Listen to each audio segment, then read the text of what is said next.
Hello, this is Bonan from Stream Native, and I'm an engineer in the ecosystem team.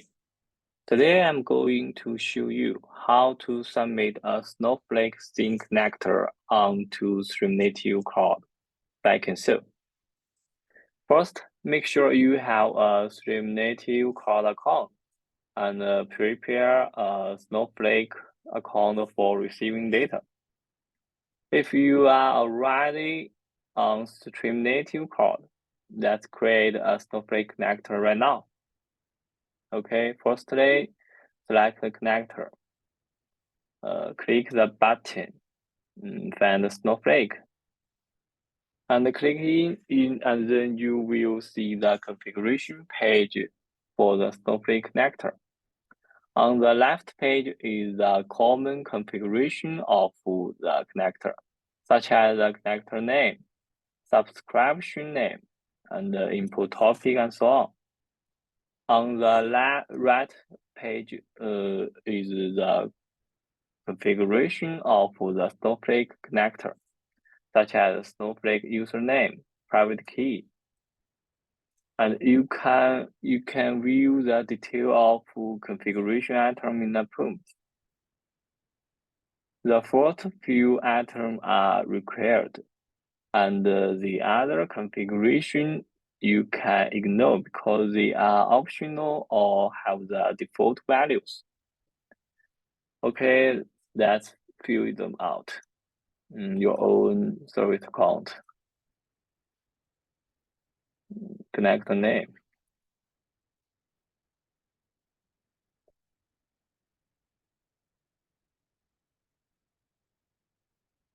I've already created the input topic. Okay, those configuration items can be found on your Snowflake platform.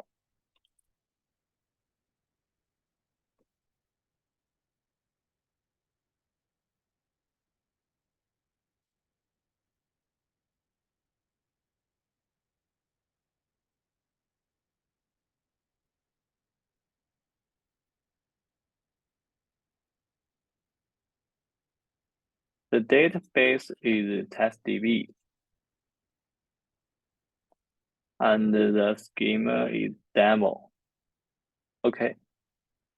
About the table name, if we ignore the table name, the Snowflake connector will map the table name based on the topic name. We change the buffer count record to 10 in order to display the result faster. Okay. After filling out the configuration information, you can submit it.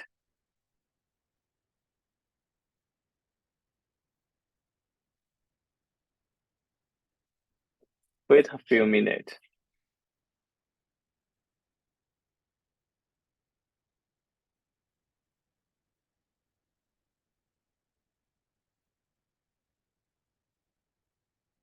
Okay. When we see the Snowflake connector status is ready, it has started successfully. And then we will prepare the data we need to transfer. You can see the demo here. Multiple languages are supported. I'm going to skip the demonstration and just send 30 messages to the input topic.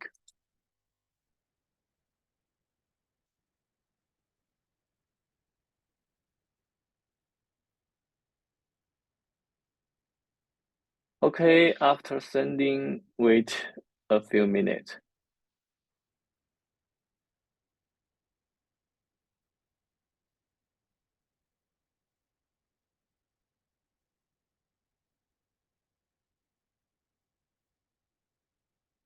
Okay, then we check the status of Snowflake connector.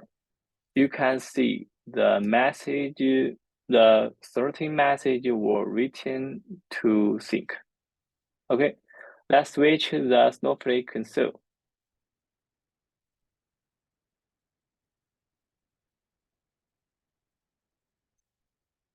As you can see, that the Snowflake table has been created.